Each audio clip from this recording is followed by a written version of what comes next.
Hola y bienvenidos. Hoy nos vamos a sumergir en un relato de una tensión altísima. Vamos, un auténtico thriller político y espiritual que viene de los primerísimos días del cristianismo. Ujú. La fuente que manejamos es un comentario muy detallado sobre el capítulo 12 del libro de los Hechos de los Apóstoles. Y el escenario es crítico. Sí.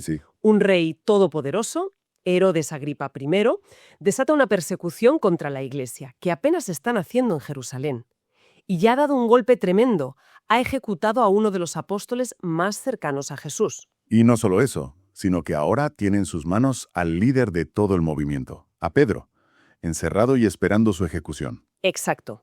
Y nuestro objetivo aquí es, pues, desentrañar un poco esas dinámicas de poder, de fe, de supervivencia que se van tejiendo en el relato.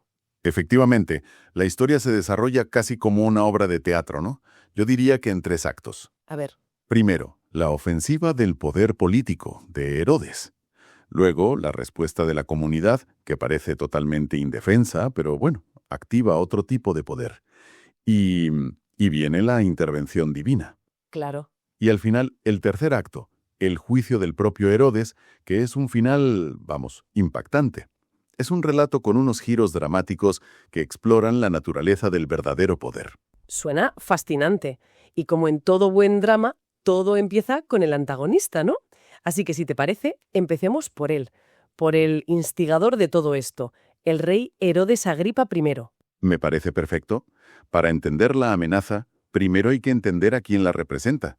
Y Herodes Agripa no es un tirano cualquiera, ¿eh? No, El comentario lo retrata como un personaje formidable, un político astuto muy bien conectado. claro, el texto nos recuerda que se crió en Roma, o sea, nada menos que junto a la familia imperial. Era amigo personal, de hecho, de Calígula y de Claudio.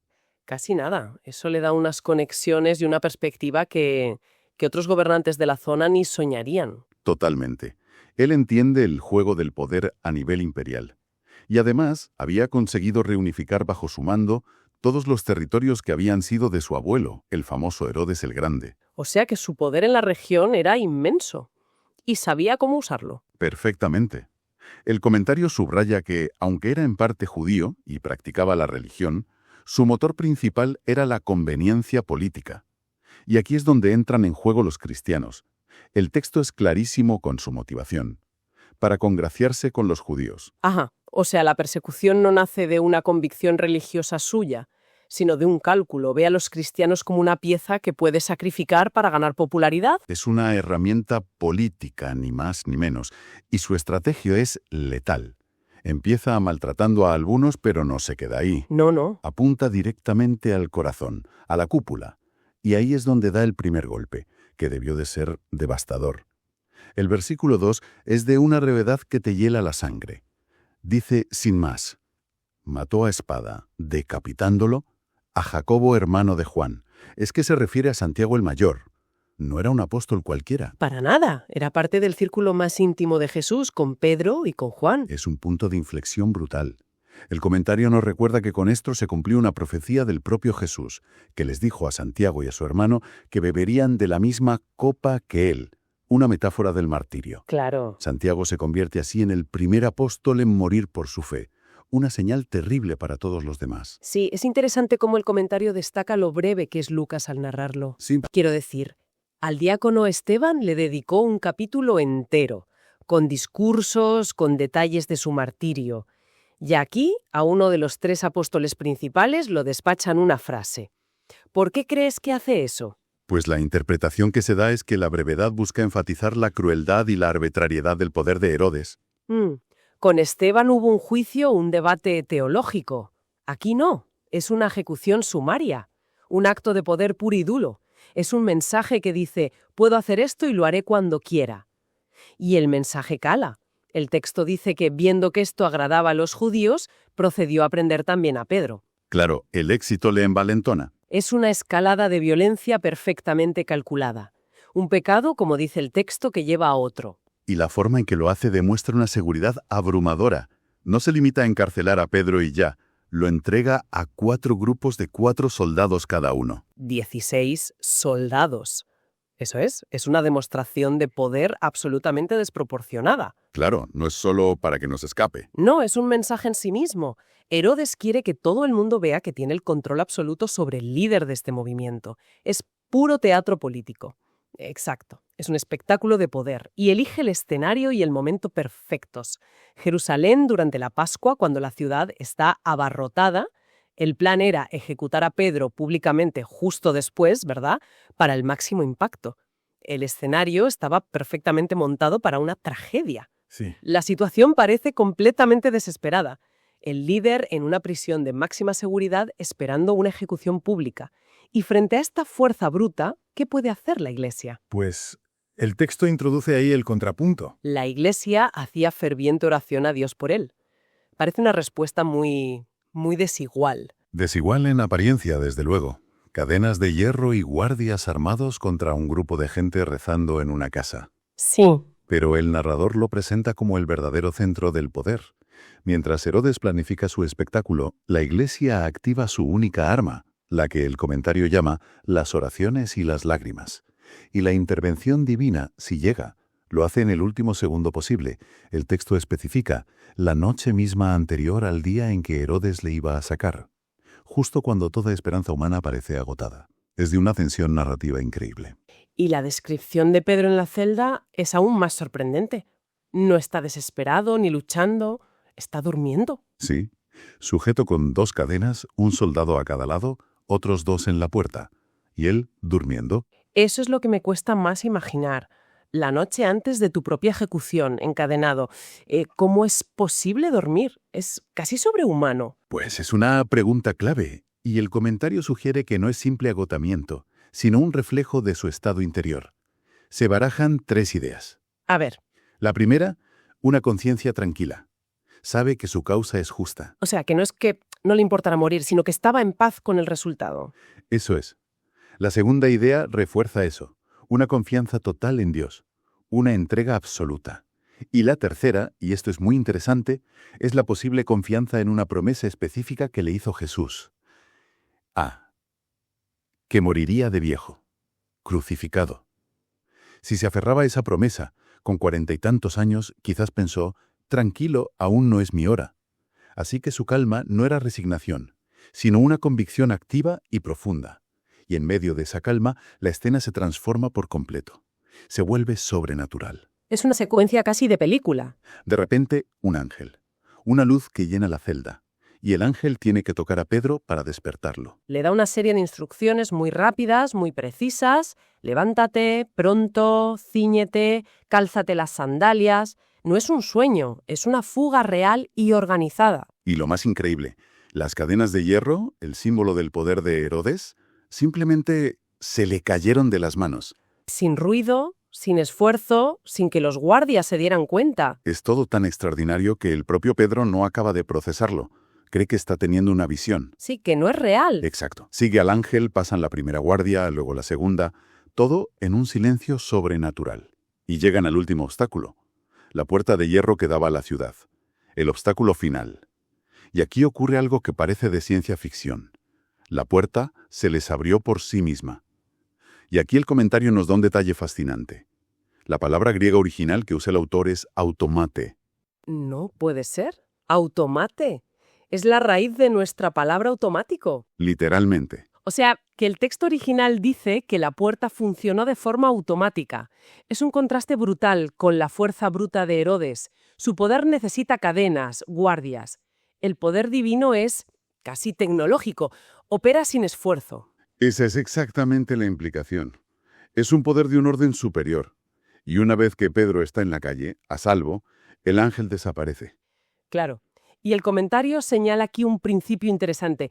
La intervención sobrenatural cesa en el momento en que la acción humana puede continuar. No hay que esperar milagros para lo que uno puede hacer por sí mismo. Exacto. Pedro ya está libre y sabe dónde encontrar a los suyos. Es entonces cuando vuelve en sí, cuando se da cuenta de que todo ha sido real.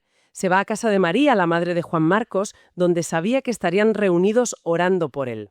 Y aquí la historia, que era un drama de alta tensión, da un giro casi cómico. Es un momento de un realismo increíble. Llama al portón y sale a atender una sirvienta que se llamaba Rode. Y lo deja fuera. Es alucinante. Reconoce la voz de Pedro y de la pura alegría, en lugar de abrirle, se da la vuelta y echa a correr hacia adentro para dar la noticia. Mientras tanto, el fugitivo más buscado de Jerusalén está en plena calle, esperando a que le abran. Y la reacción de los de dentro, los que llevaban horas rezando por él, es todavía mejor. Cuando Rode les dice que Pedro está en la puerta, le contestan: «Estás loca». No se lo creen. En absoluto. Es la gran ironía. Piden un milagro con fervor. Y cuando el milagro llama a su puerta, su primera reacción es que es imposible. De hecho, cuando Rode insiste, le dan otra explicación. Dicen: «Es su ángel». ¿Qué querían decir con eso? Era una creencia popular de la época. Se pensaba que los ángeles de la guarda podían adoptar la apariencia de la persona a la que protegían, a menudo como un presagio de que esa persona acababa de morir. O sea, que básicamente le están diciendo: «Pobre Pedro, ya lo han matado. Lo que has visto es su fantasma». Exacto. Lo que has visto es su ángel que ha venido a avisarnos. ¡Qué detalle tan humano! Demuestra lo increíble que les parecía que sus propias oraciones hubieran sido respondidas de una forma tan directa. Al final, como Pedro sigue llamando, abren. Y se quedan atónitos. La palabra griega denota un estado de shock total. Pedro tiene que hacerles una seña para que se callen por el peligro. Claro, les cuenta rápido lo que ha pasado, les dice que avisen a Jacobo, el hermano del Señor que ya era el líder en Jerusalén, y por seguridad se marcha a otro lugar. Desaparece de la escena. Y esta sección termina volviendo a la otra cara de la moneda, el palacio de Herodes al amanecer. Y el ambiente es muy, muy diferente. Es el caos. Un gran alboroto entre los soldados. El prisionero se ha evaporado. Herodes, furioso, humillado, interroga a los guardias. Su poder absoluto ha sido burlado. Y su reacción es la de un tirano. Totalmente. Como no encuentra explicación, ordena la ejecución de los 16 guardias. Una violencia inútil fruto de la frustración más profunda. Un final sombrío para esa parte que nos lleva directos al tercer y último acto, el juicio del propio Herodes. Efectivamente. La narrativa ahora se traslada de Jerusalén a Cesarea Marítima, la capital romana. Y volvemos a ver al Herodes político. El texto nos cuenta que estaba enojado con las gentes de Tiro y de Sidón. Dos ciudades comerciales muy importantes, y según el comentario, dependían del territorio de Herodes para su suministro de alimentos, sobre todo de grano. Un conflicto con él era una crisis económica garantizada. Así que necesitaban hacer las paces. Y recurren a la corrupción.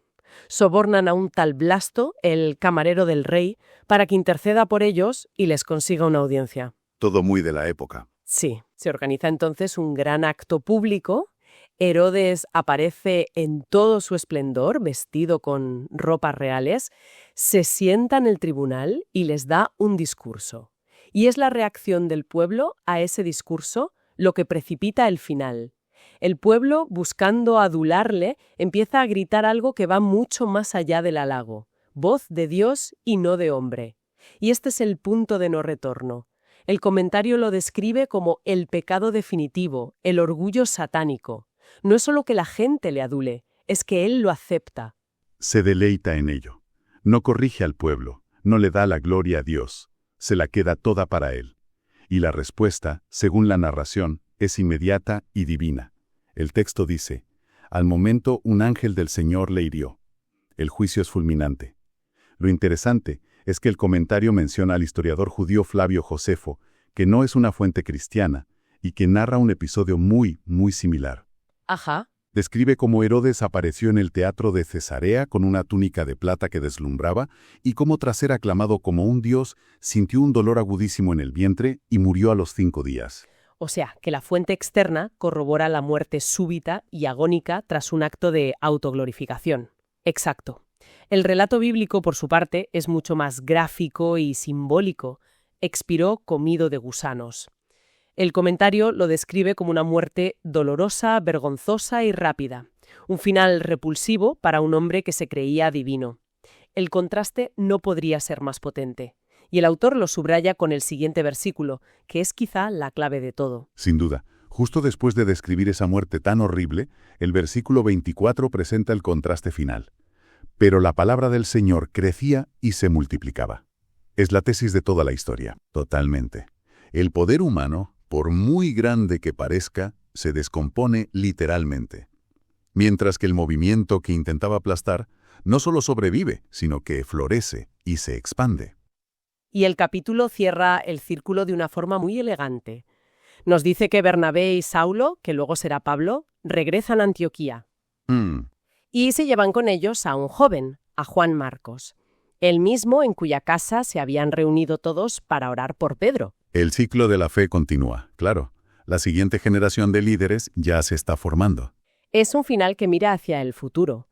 La crisis ha sido superada, el perseguidor ha caído y el movimiento está a punto de iniciar su gran expansión. Así es. Hemos recorrido un relato muy denso, muy potente. Vemos este choque frontal entre dos concepciones del mundo, ¿no? Por un lado, el poder terrenal de Herodes, basado en la violencia, la imagen, y por otro, la fe de una comunidad que parece no tener nada y responde con oración. Se nos presentan dos tipos de poder muy distintos. Uno que encarcela con cadenas de hierro y otro que provoca que esas cadenas caigan solas. Sí. Un poder que se enorgullece hasta la autodestrucción y otro que encuentra su fuerza en la humildad y la perseverancia y que crece a pesar de la persecución. El mensaje central parece ser la asombrosa resiliencia de la fe y la convicción de que hay una fuerza que trasciende las maquinaciones humanas. Nos deja para terminar una reflexión interesante. Esta narración describe intervenciones divinas de una forma muy directa, muy visible, ¿no? Un ángel, una puerta automática, una enfermedad fulminante. La pregunta que este relato podría plantearnos hoy es, más allá de lo puramente sobrenatural, ¿cómo se manifiestan los principios que subyacen en esta historia? ¿Dónde observamos quizás de formas más sutiles que el orgullo desmedido y la arrogancia conducen a la caída, o que la resiliencia de una comunidad unida puede superar obstáculos que parecen a primera vista totalmente insalvables?